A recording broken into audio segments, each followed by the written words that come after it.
Ram Krishna Hari. We offer our namaskars at the feet of Lord Vitthal and all the Varkari saints and commence with their grace on the biography of a very devout saint, Sant Sopandev. He is fondly called by his devotees and disciples as Sopan Kaka. We shall learn more about Sant Sopandev's contribution to literature as equivalent to what Mauli's Jnaneshwari is. But before that, we need to know that the biography of Sopandev is no different from the biographies of Sant Nivruttinath, Mauli Jnaneshwar Maharaj and Adi Shakti Muktayi. These four brethren grew together, went through all the trials and tribulations of their life, had to face very bad days in their childhood, to an extent where society had even thrown them as outcast. We have seen that all in the Santa Muktayi Charitra in our Namelakers Kala Academy. So as I said, we cannot have the biography of any one of these brethren separate from the other three. But still, let's learn something more about Santa Sopandev. Before that, we'll see what is the importance of saint, a saint in our material life, what is his contribution to society. This has been well explained by sage Vyasa, and further down Santa Janabai in many of her abhangs even talks about how saints are incarnated only with a certain mission to bring human beings out of their spiritual slumber. Now let's see what exactly sage Vyasa says. As we all know, the four yugas, starting with the first one, that is Krita or the Satya Yuga. Next was the Treta, then came the Dwapar, and finally we are in the Kali Yuga. It was found that at the beginning of all these yugas, there was goodness, there was humility, there were values for human life in general for any living creature. Towards the end of the yuga, there came a lot of blasphemous things for which the next yuga, which came into being or folded, started having its impact on society.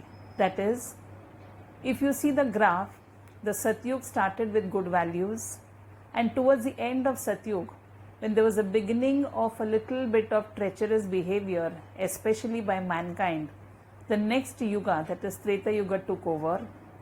That again brought into human civilization the values of humanity, mankind. So again goodness started with Treta Yuga. Slowly it culminated into a little corrupt practices, which again was taken over by the next yuga, that is Dwapar, which again started with goodness. And towards the end of Dwapar, human practices, human negative emotions like desires or like anger, hatred, jealousy, these became so powerful that it was difficult for the next yuga to start with something good. So the Kali Yuga starts itself with bad values.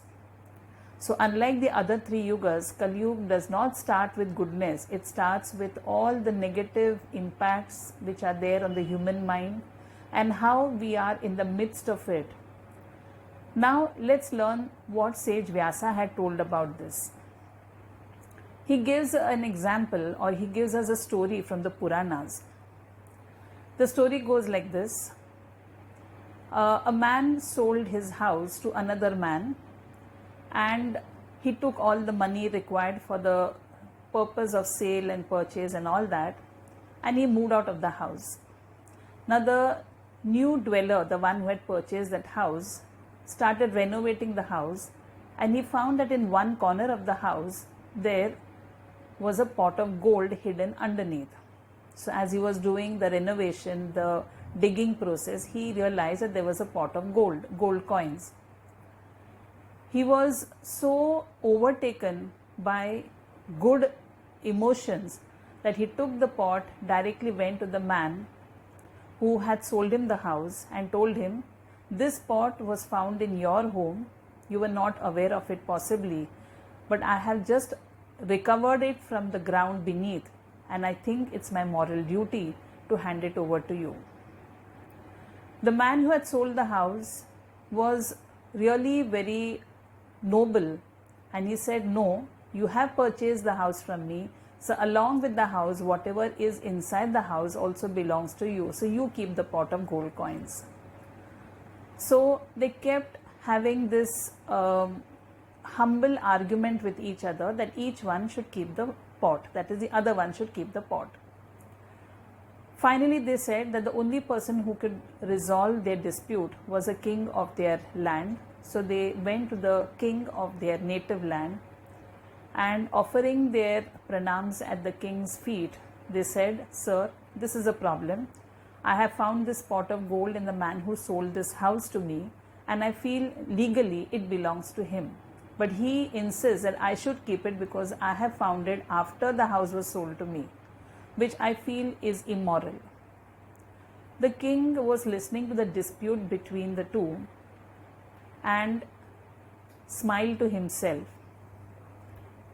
According to the king, that was the last day of the Dwapar Yuga. He said, from tomorrow it's going to be Kali Yuga. Let us see what these two men do the next day.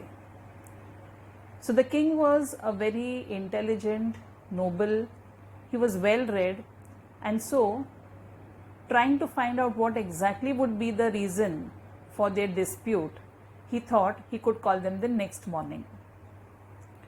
The two men obeyed the king's orders and they arrived at the king's court the next morning. Now their language, their emotions, their desires had completely changed. The man who was the buyer said, this pot of gold was found in the house which I have renovated.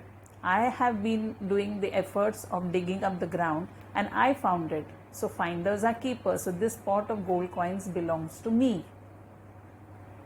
The one who had sold the house said, he argued rather, that I have sold you the house, not the materials which are inside the house. That was not our deal.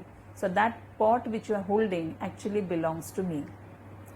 The king now felt completely reassured that the language of the two men the previous day, that was the day of the Dwapar Yuga, and the next day, that is the first day of Kali Yuga, had completely changed. And so he said, yes, Kali Yuga has arrived. Now man's emotions, man's desires, anger, jealousy, hatred, envy, coveting others' property, amassing wealth, this is going to be his main objective of his human life. He is going to distance himself as he goes towards the beginning to the middle to the end of the Kali Yuga. He is going to distance himself from his own self, that is his own spiritual being, and he is going to become completely influenced by material desires. So as they say, his karma kand, that is what he is going to do in his life to covet money, to earn money, to sustain himself, will be of prime importance to him. So Vyasa says, Kali Yuga therefore has the beginning itself with jealousy, hatred, desire, greed, lust, and so many other negative emotions. Now, when sage Vyasa says this, he also says that the Lord, that is Lord Vishnu, is going to reincarnate as what he had promised. That is, he had already mentioned that when there is going to be irreligious activities, adharma, he is going to incarnate to save people. He is going to be a messiah for them. Now, sage Vyasa says that this is time for his incarnation to come down. But now, Janabai in her Abhang, and before that her guru Sant Namdev in his Abhang puts it a little differently. And he says how Lord Vitthal or Vishnu, as we call the universal energy in whatever form it may be, he says, Majha Vithobacha Kaisa Prema Bhava. Sant Namdev says, Majha Vithobacha Kaisa Prema Bhava Apanchi Deva Hoya Guru. So he wants to be the Guru. But then he has second thoughts. This is what Namdev's imagination of why saints incarnate. So he says, Apanachi Deva Hoya Guru. That means the Lord himself wants to come as the Guru, the preceptor, to guide people on the path towards oneness, towards Advaita. That is, the Lord and we are one, is what his message is. He wants us to be guided on that path, which we have all forgotten. So Namdev says, Majha Vithobacha Kaisa Prema Bhava. See how much he loves his devotees. Apanachi Deva Hoya Guru. That means the Lord himself has become the preceptor or the Guru. Now he incarnates as a Guru.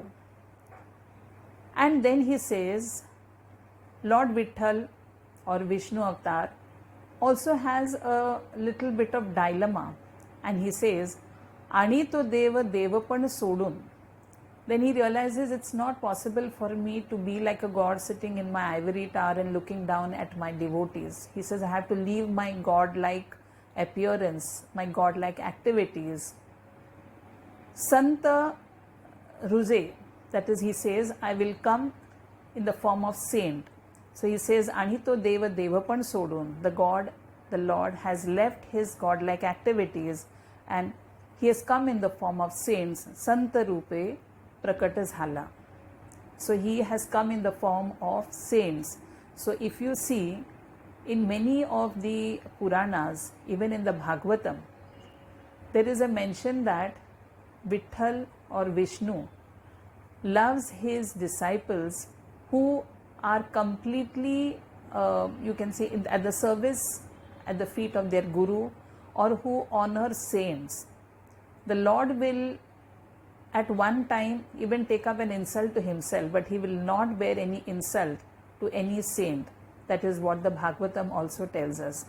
So Namdev's Abhang is one of the reasons why we understand that, or rather he clarifies in his Abhang, that saints are incarnated, actually they are incarnations of the Lord himself. Now we come to a small thing. It has been found in all the incarnations of Vishnu, that is the 10 Dashavatar and so many other incarnations which he has, that he never comes alone. He always has an accompaniment. For example, if it is Ram, he comes with Lakshman, and then he has the feminine part Sita with him. If it is Vitthal, that is if he is Krishna, then he comes with Balram, and then the feminine Shakti is Radha, Rukmini, or Rakhumai as we call her. That means the message that the Lord, the universal energy, wants to give us is that do not take the credit for anything only for yourself. Let it be shared. That means each one has a role to play. He says each of the deities has a certain role to play in the creation and maintenance and sustenance of this universe. So only one person taking the credit or having a centralization of power is actually not justifiable. And so Vitthal or the universal energy or Vishnu in so many forms that he comes has distributed his power to so many different forms. And so even when we talk about the Charitra of Jnaneshwar Mauli, we need to know that it is not only Mauli that we need to know about, we need to know his brethren, the other saints of his times, and how they also contributed to the upliftment of mankind and human values. Now again one more Abhang of Sant Janabai mentions about how these four brethren, that is Nivruttinath, Jnaneshwar Mauli, Sopandev and Muktai, are actually incarnations of very supreme powers. So first she says, Sadashivacha Avatara Swami Nivrutti Datara. So Sant Nivruttinath is actually an incarnation of Lord Shiva. And for those of you who have visited Sant Nivruttinath's Samadhi, will be very pleasantly surprised to know that it is at Trambakeshwar, one of the very important Jyotirling. Next line in her Abhang she says, Mahavishnucha Avatara Sakha Maza Jnaneshwara. So Mauli is none other than the incarnation of Lord Vishnu. ब्रह्म सोपान तो झाला, भक्ता आनंद वर्तला. So Sopandev is an incarnation of Lord Brahma. Now here a small explanation is given about Brahma. Brahma was under a certain curse by Vishnu himself, and so the curse was that Brahma would not be worshipped at all. There will be no temple built at all for Brahma. But as you know, the merciful Lord Vishnu, later on told Brahma that if he would incarnate along with him as his brother Sopandev, then that particular curse would be completely waived off. So Sopandev is none other than Lord Brahma. He is an incarnation of Brahma. So if you see the three, that is Vishnu, Shiva as well as Brahma, have incarnated as the three brothers to Vithalpan, Kulkarni and Rukmai. Now the fourth child of this couple is our Adi Shakti Muktai. Zanabai's next line says, Adi Shakti Muktabai dasi jani lage pai. So Zanabai says, I am the servant at the feet of all these four, and she praises these four brethren that they have come for salvation of mankind. Mankind who has diverted himself from his spiritual path and has gone haywire. These saints have come to bring them back on that path. So if you see, as what Mauli says, his mission was always to bring people on the path of dharma, and the supreme-most dharma or religion is none other than the religion of mankind or humanity. In further episodes, we will be learning more about Sant Sopandev. Till then, let's keep chanting Ram Krishna Hari.